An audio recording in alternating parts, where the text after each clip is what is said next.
우리는 지난 새해 첫 주일부터 믿음으로 인생을 직면하자, 믿음으로 인생을 직면하자 이란 제목으로 시리즈 설교를 듣고 있습니다.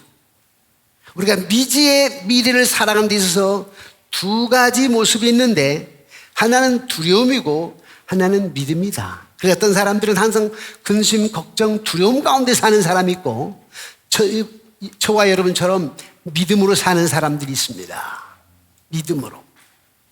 내가 하나님의 존재를 확실히 믿는다면, 하나님이 나를 사랑하시고 하나님 나를 보살피시고 하나님 찾는 자에게 상을 주시는 것임을 확실히 믿는다면 언제나 무엇으로 살아야 되니까 두려움이나 근심, 걱정이 아니라 믿음으로 살아야 됩니다. 아멘이십니까? 네, 믿음으로 살아야 됩니다. 왜? 마가복음에 보면 예수님께서 이적을 행하실 때마다 내 믿음대로 되라, 내 믿음대로를 구원하였도다, 이만한 내가 믿음을 보지 못했노라, 내 믿음이 크도다라고 역사하셨어요. 항상 하나님 우리에게 믿음을 보기를 원하신답니다. 목사라고 해도 믿음이 없으면 안 돼요. 장로, 권사, 집사라고 믿음이 없으면 안 됩니다. 3대, 4대가 믿었다 할지라도 신앙 연조가 중요한 것이 아니라 지금 현재 믿음이 있느냐 없느냐가 중요합니다. 아멘이시죠 여러분? 네. 그러면 믿음을 갖는다라고 하는 것이 무엇을 의미한다고 지난주에 얘기했었죠? 믿음을 갖는다라고 하는 것이 볼 수 없을 때 보는 것처럼 현재화시켜서 보는 믿음, 그것이 믿음이라고 그랬어요.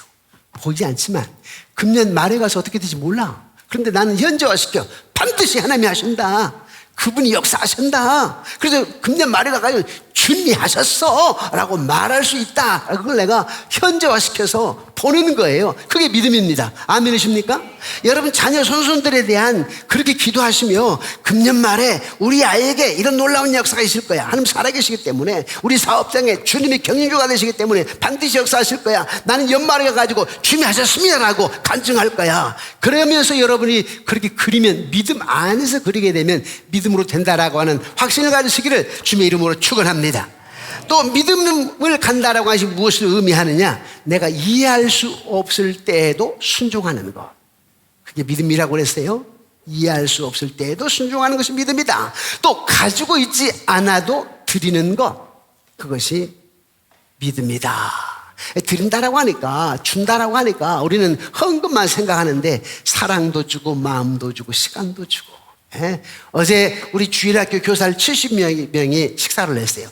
지난 성탄절 때 아이들이 발표를 하는데요, 제가 얼마나 감동이 되는지, 얼마나 이렇게까지 준비하는 스님들이 수고가 있었을까. 이 스님들 내가 식사 한번 대접을 해야 되겠다. 그래서 제가 하려고 식사 한번 내가 섬기겠다 그랬더니 우리 교육국 사회국장님이 목사님 제가 해야 되죠. 그럼 줬어. 둘 절반씩 합시다 해가지고 어제 우리 70여 명의 교사들을 섬겼어요. 얼마나 기쁘던지요. 없어도 섬기는 거예요. 이해할 수 없어도 순종하는 것이 믿음이고, 보이지 않아도 현재화시켜서 보는 것이 믿음이랍니다. 또 하나는 얻지 못했을 때에도 하나님을 신뢰하는 것이 믿음이랍니다. 아직 내가 얻지 못했어. 1년 지나 2년 지나 아직 얻지 못했어. 남편 믿지 않는 남편 내가 5년 동안 기도했는데 아직 얻지 못해서 교회 오지 않았어. 그런데도 하나님을 신뢰하는 거예요. 여러분, 신뢰는 끝없는 게, 보세요. 아브라함이 25년이나 기다렸잖아요. 아니, 아브라함보다 더 기다렸던 사람이 있다면 누구지요? 노아지요. 노아는 120년이나 방주를 지으면서 기다렸지 않습니까? 끝없어요 사실. 그러니까 지금 얻지 못했다 할지라도 하나님을 신뢰하는 것이 믿음이다. 어떻게 생각해 보면 그럼 내 믿음 별거 아니었네 생각할 수 있을 것입니다. 그러나 하나님은 오늘 여러분들에게 이 시간을 주셨습니다. 아멘이시죠? 오늘부터 여러분들에게 더욱더 강건한 믿음으로 시작할 수 있도록, 승리의 길로 인도하실 수 있도록 오늘 귀한 시간을 주셨기 때문에 그저 감사할 밖에 없는 것입니다.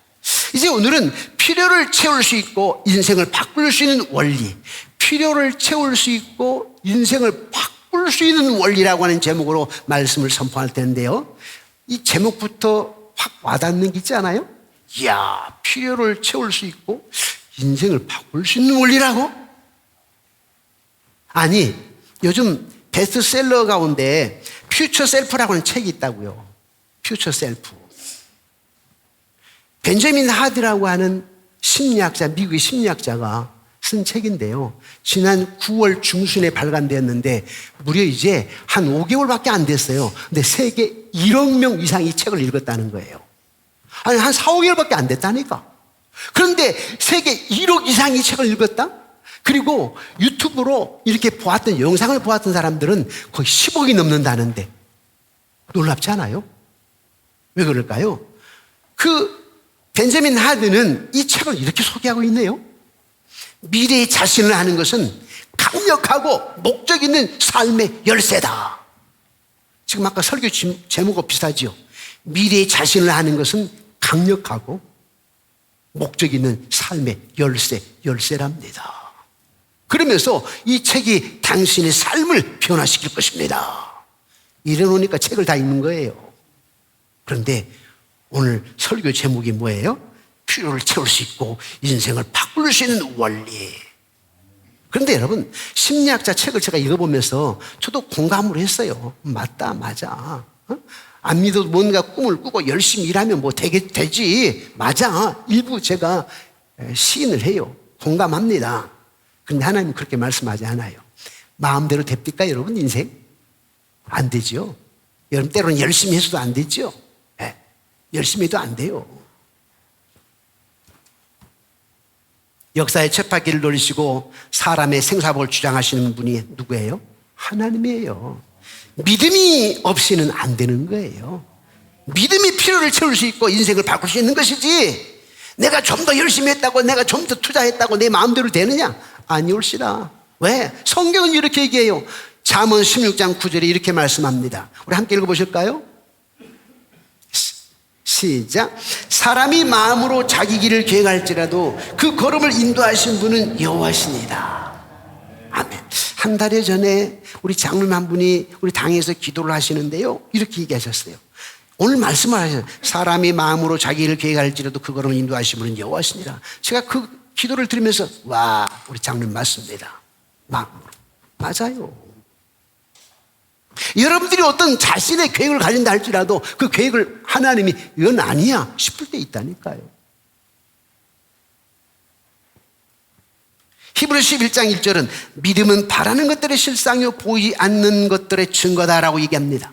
나의 필요를 채울 수 있고 인생을 바꿀 수 있는 원리가 뭐냐? 미래에 대한 믿음을 갖는 겁니다. 아멘이시죠? 믿음을 가지십시오. 미래에 대한 믿음.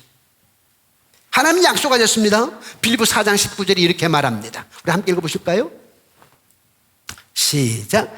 나의 하나님이 그리스도 예수 안에서 영광 가운데 그 풍성한 대로 너희 모든 쓸 것을 채우시리라. 누구의 하나님이요? 네, 나의 하나님. 여러분의 하나님. 나의 하나님. 그래도 예수 안에서 내 안에 계시는 그리스도. 그리스도가 어떻게 계세요? 영으로 계시는 거예요. 성령으로. 그리고 우리가 성령 충만 받기를 사모하는 거 아니에요? 성령 능력으로 살고자 하는 것, 열망을 갖는 거 아니에요? 나의 하나님이 내 안에 있는 그리스도 예수 안에서 영광 가운데 그 풍성한 대로 여러분들의 모든 쓸 것을 채우신답니다. 그러면 여러분 중에 어떤 분들은 이렇게 물을 수 있어요. 만일 하나님이 저의 모든 필요를 채우시기를 원하신다면 왜 내 인생은 아직까지도 그 필요가 채워지지 않죠? 아직까지도? 그런 반문에 대한 답이 오늘 본문 고린도후서 9장 6절부터 13절에 나옵니다. 인생의 모든 필요를 채우는 조건이 있는데, 조건이 있는데 그것은 하나님을 철저히 신뢰하는 것입니다. 우리는 무늬만 모양만 크리스찬들 참 많아요. 철저하게 하나님을 신뢰하는 자에게 필요를 채워주겠다고 하셨지 그냥 교회 다닌다고? 아니에요. 그냥 목사라고? 아니에요. 그냥 여러분이라고? 교회 안에 예배 드린다고? 아니에요. 철저하게 하나님을 신뢰하는 자에게 하는 필요를 채우시겠답니다. 그래서 필요를 채울 수 있고 인생을 바꿀 수 있는 원리가 뭐냐 하니까 첫 번째는 하나님의 원리에 순종하는 거예요. 무엇에 순종한다고요? 하나님의 원리에. 아까 제가 신명기 10장 13절 얘기했지요. 하나님은 우리에게 행복을 주시기 위하여서, 내가 오늘날 너에게 행복을 주기를 원하여서 내가 너에게 명령과 규례를 주지 않았느냐라고 이스라엘 백성들에게 하신 말씀이 하나님이. 그런데 이스라엘 백성들은 정말 지지도 그 명령을 지키지 않았지요. 오늘 보면 6절 말씀에 이렇게 얘기하고 있습니다. 하나님 원리에 순종하는 것이 뭐냐라고 할 때 6절에 보니까 함께 읽겠습니다. 시작. 이것이 곧 적게 심는 자는 적게 거두고 많이 심는 자는 많이 거둔다 하는 말이로다. 아멘. 농부의 예인데요. 예를 들어서 두 농부가 있다고 합시다. 한 농부는 내가 지금 가지고 있는 이 씨가 전부야. 전부. 그래서 만약에 씨를 뿌려놓고 수확을 얻지 못하면 굶어 죽게 생겼어. 그래서 씨를 못 뿌려. 이런 사람이 있어요. 근데 이게 보편적인 세상 사람들은 아닙니까? 세상 사람 다 보편적으로 해요. 부족해서 뭘 못한다고 하잖아요. 시간이 없어 봉사 못해. 나 돈이 부족해서 헌금 못해. 나 지금 원금 이자 들어가야 되지, 애 씨 보내야 되지, 장가 보내야 되지, 내가 어디 아픈데 수술해야 되지, 노후 대책해야 되지. 그런데 어떻게 온전하게 11조를 해. 그냥 신용만 낼 뿐이지. 다 부족해서 못한다고 그래요. 또 주변 사람들 그렇게 부추겨요. 좀 자그마치 해라, 자그마치. 교회 다녀도 좀 그렇게 하지 말아라. 항상 그래. 너 부족하지 않냐? 시간 부족하고 물질 부족하고 뭐 체력적으로 부족하고 다 딸리지 않, 다 부족하고 하면서 옆에서 부추겨요, 부추겨. 부족하니까. 자제하라는 거죠. 부족하니까 자제하래요. 코로나 이후에 더욱더 그러잖아요. 부족하니까 그 예배에 한 번만 가. 아니, 한 달에 한두 번만 가. 그러잖아요. 지금 경제가 어려운데 지금 하마스, 이스라엘 전쟁 봐, 우크라이나 전쟁 봐. 이 나라 어떻게 될지 몰라. 좀 자제해. 이렇게 말하잖아요. 이게 세상 사람들의 소리올시다. 그리고 사탄의 소리입니다. 그러나 다른 한 농부는 나는 이 씨를 뿌리면 훨씬 더 많은 수확을 얻을 수 있어. 하나님이 창조자거든. 하나님이 주관자거든. 하나님이 나는 방법을 따르겠다. 이 사람이 누구냐 하니까 저를 따라 납니다. 여러분입니다. 여러분. 여러분.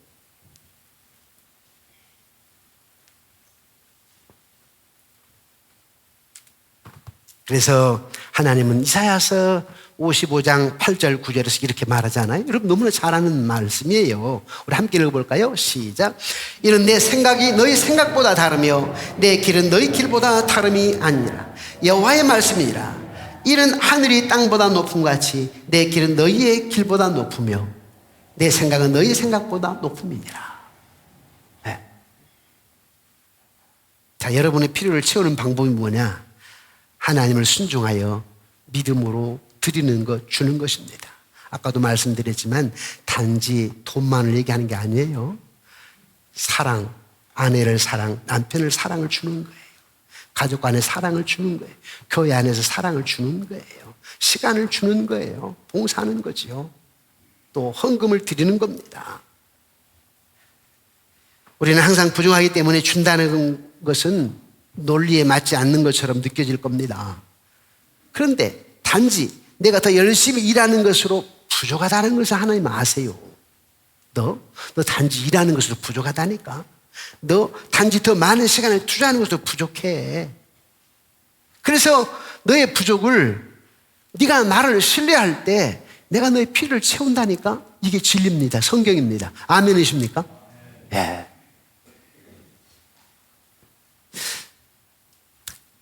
저도 이제 한 40년쯤 신학을 시작해가 한 40년쯤 되니까 좀 답답하고요. 그리고 여러분들을 보면서 참 애석할 때, 애달플 때가 많아요.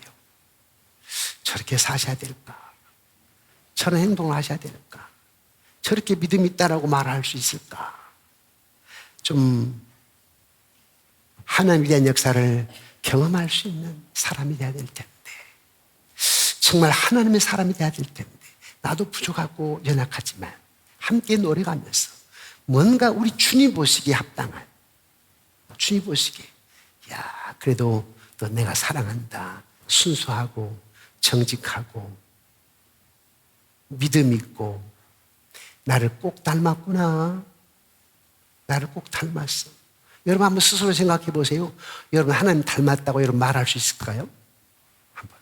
하나님 여러분에게 너 나 꼭 닮았네 하실 것 같은지 여러분의 언행 심사 모든 것으로 우리는 피차 부족해요. 저도 부족하고 여러분도 부족하고 저도 시간이 흘러가면 흘러갈수록 하나님 참 죄송합니다. 그러나 나의 남은 삶이 더욱 주님 닮기를 원합니다. 아직도 못된 구석이 나에게 있어 하나님 주님 닮기를 원합니다. 주님 닮기를 원합니다.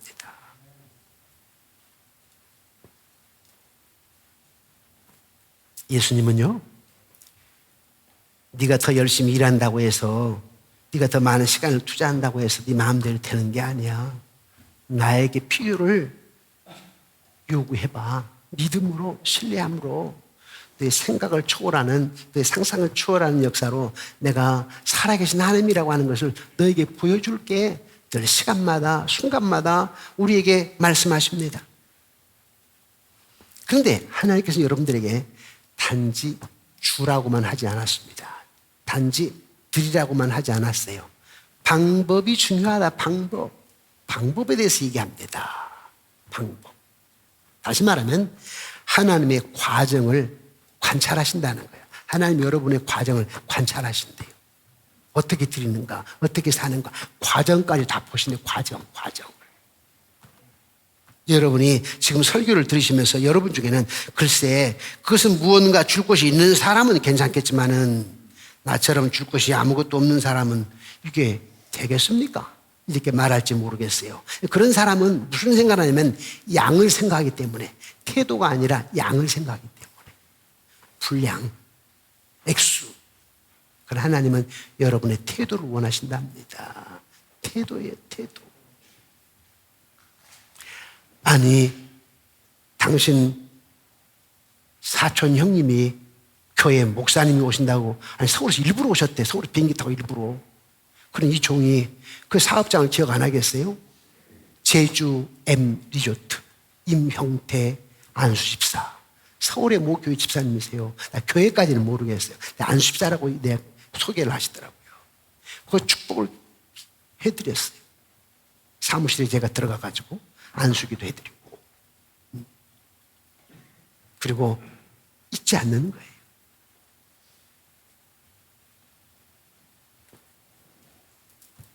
오늘 우리 교회가 공동의 연장선상에서 임직자 피택 투표가 있습니다. 그런데 교회가 임직자 피택이 있을 때마다 성도들이 오해하는 게 있어요. 오해하는 게. 장로는 얼마 헌금해야 돼? 안수사는 얼마 헌금해야 되지? 권사는 얼마 해야 되지? 우리 목사님 얼마 하기를 원하지? 착각하는 경우가 많이 있어요.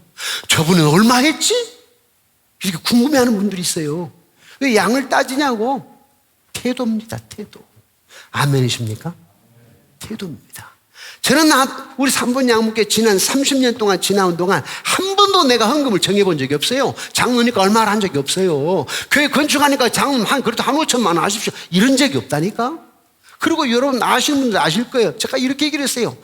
지금 헌금 못하면 1년 후에 하면 돼. 에? 지금 내가 안수집사로 피택이 됐어요. 근데 지금 돈이 없네. 내년 하면 되지. 내후년 하면 돼. 내가 지금 1,000만 원 하려고 했다가 100만 원 하려고 했다가 내후년에 1,000만 원 하면 되는 거고, 지금 내가 정하는 게 아니라 지금 마음을 그렇게 써라는 거예요. 태도가. 그런데 착각해가지고 돈 없으면 장로, 집사, 권사 못한다고? 아니에요, 여러분. 지금 없어도 할 수 있는 거예요. 아름다운 공동체 생활, 마음 씀씀이가 아름다워. 아름다운 섬기. 나 물질로 못하니까 나 몸으로 해, 몸으로.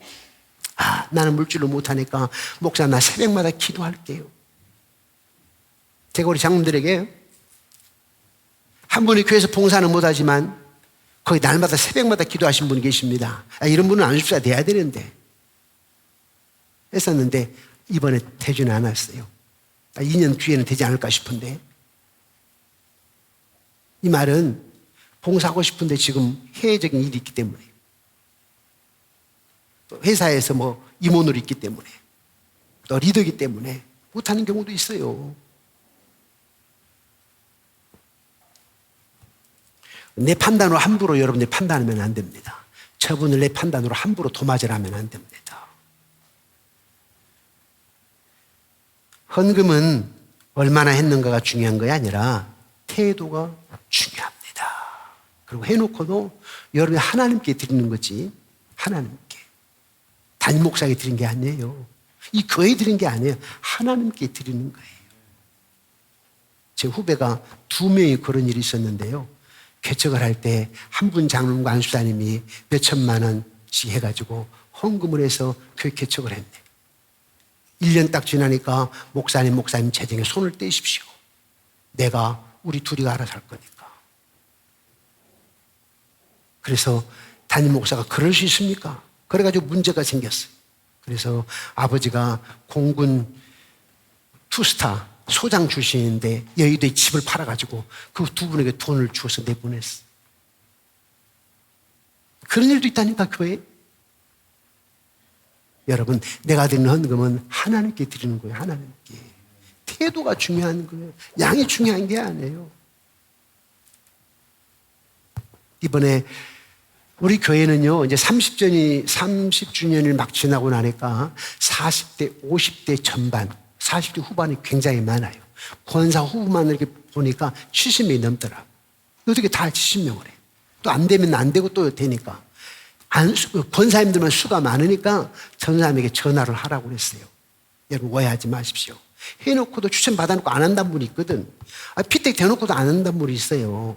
그래서 수가 70명이 넘으니까 전화해가지고 이렇게 추천이 됐는데 받으십시오. 이렇게 얘기하면서 꼭 안 받는 이유가 있습니까? 이렇게 해가지고 권사님들은 그렇게 했어요. 수가 많으니까. 그리고 이제 일단 주일성수와 11조에 대해서. 주일성수의 한 분 같은 경우는 하나의 안어예요. 늘 회에 매주마다 나가. 그렇기 때문에 그걸 참고해라. 그분은 그전에는 늘 주일성수를 했는데 1년 한 반 정도는 그러지 못했으나, 그러나 이제 그 임기가 거의 다 끝나갔으니까 그분이 주일을 안 지킬 분은 아니다. 그렇게 소위 장로님들이 배려를 해가지고 추천이 된 거죠. 여러분들은 모르실 거예요. 그러니까 그분은 주일도 안 나오는데 이렇게 할 수 있지만은 아니에요. 장로님들이 추천할 때는 다 뭔가 이유가 있지 않겠습니까?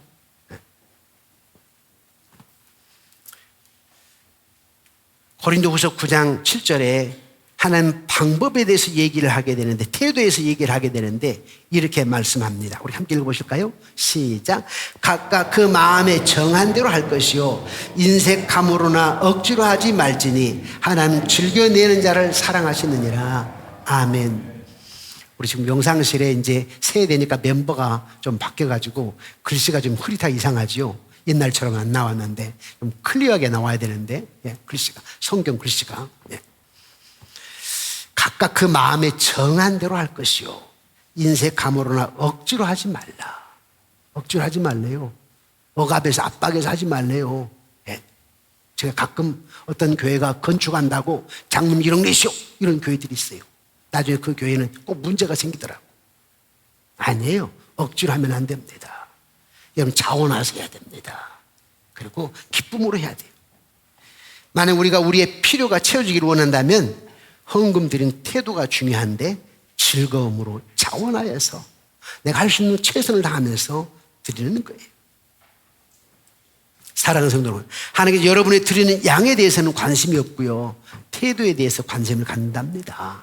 그러니까 필요를 채울 수 있고 인생을 바꿀 수 있는 원리, 마지막은 뭐냐면은 하나님의 약속을 받는 건데, 아까 순서대로 보자면 아까 첫 번째는 뭐였습니까?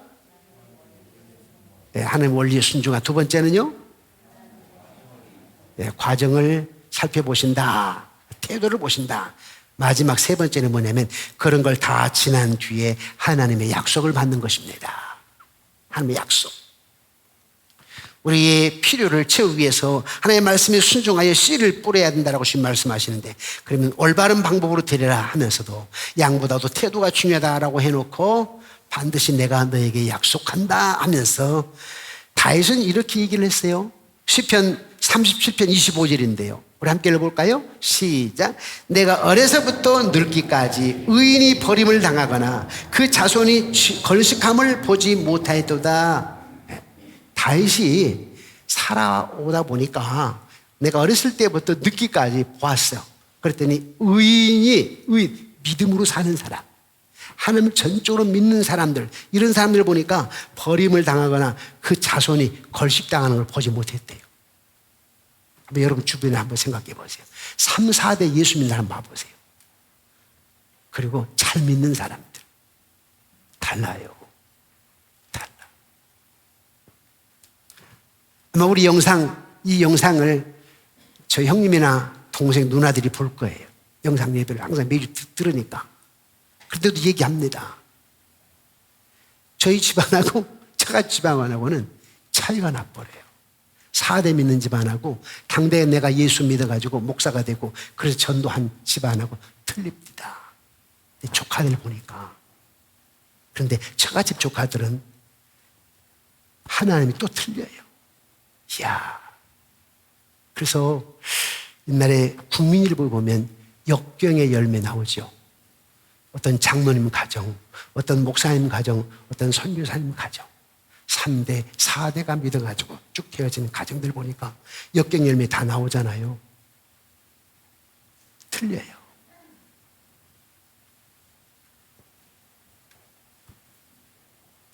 성경 전체에 있어서 하나님께 나를 시험하라고 하신 곳은 딱 한 구절밖에 없는데요. 그것이 말라기 3장 10절입니다. 지난주에도 언뜻 얘기를 드렸지만 여러분 말라기서 다음에 이제 우리가 성경의 순서는 마태복음, 마가복음 나오는데 어떻게 보면 사실 요한복음이 먼저 나와야 돼요. 왜냐하면 어둠 가운데 빛이 왔다는 말이 나오잖아요. 그런데 이 말라기 선지자를 통해서 말씀을 주시고 이 11조에 대해서 말씀을 주시고 나서 하나님 400년 동안 침묵하셨어요. 400년 침묵하기 전에 주신 말씀이 말라기 3장 10절인데 왜 침묵하셔서 400년 동안 이 말을 안 들으니까 이스라엘이 이 말을 안 들으니까 그동안 선지자를 통해 쭉 말씀을 했는데 말라기 이후에 말을 안 하셨거든요. 그런데 말라기 다음에 말을 안 하시기 전에 하신 말씀이 한번 나의 존재를 증명해보라. 성경에 나의 존재를 증명해보라는 말은 한 군데밖에 안 나온다니까요. 그것도 말라기 3장 10절에 어떻게 증명해보라? 너의 11조를 통해 증명해보라. 여러분 이해가 되나요? 사람들은 돈. 오랫동안 신앙생활을 하더라도 온전하게 11조 사람들이 거의 없어요. 그걸 하나님이 아세요. 아시기 때문에 그 문제를 터치하는 거예요. 그래서 나의 존재를 한번 증명해보라. 나를 한번 시험해보라. 내가 싸울 것이 없도록 내가 너희들에게 필요를 채우는지 축복하는지 안 하는지 한번 보라는 거예요. 근데 우리 한번 솔직히 한번 봅시다. 온전하게 11조를 누가 얼마나 많이 할까? 잘 안 하거든요. 저는 여러분들에게 도전장을 던집니다. 나하고는 상관없는 일이지만 여러분들을 위함입니다.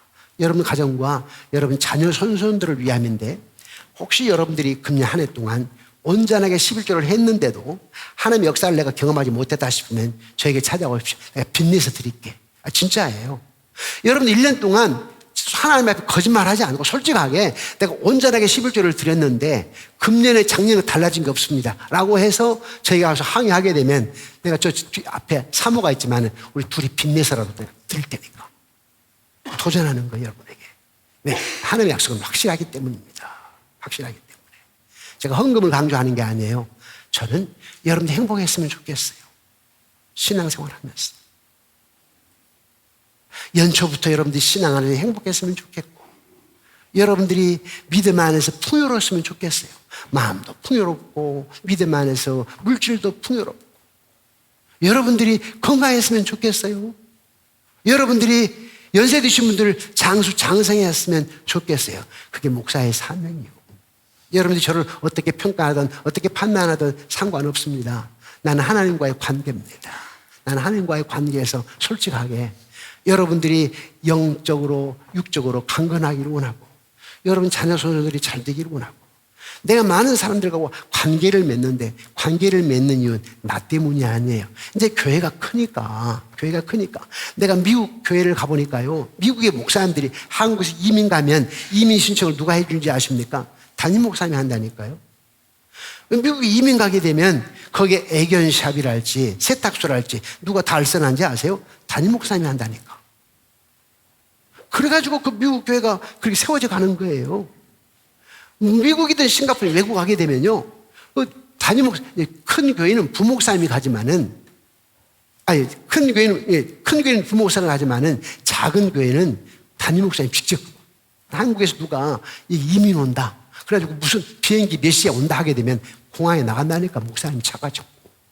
미국도 역시 마찬가지예요. 작은 교회는요, 한국에서 누가 이민 오잖아요. 그러면 연락을 받아가지고 담임 목사가 공항에 가서 다 이렇게 가이드해요.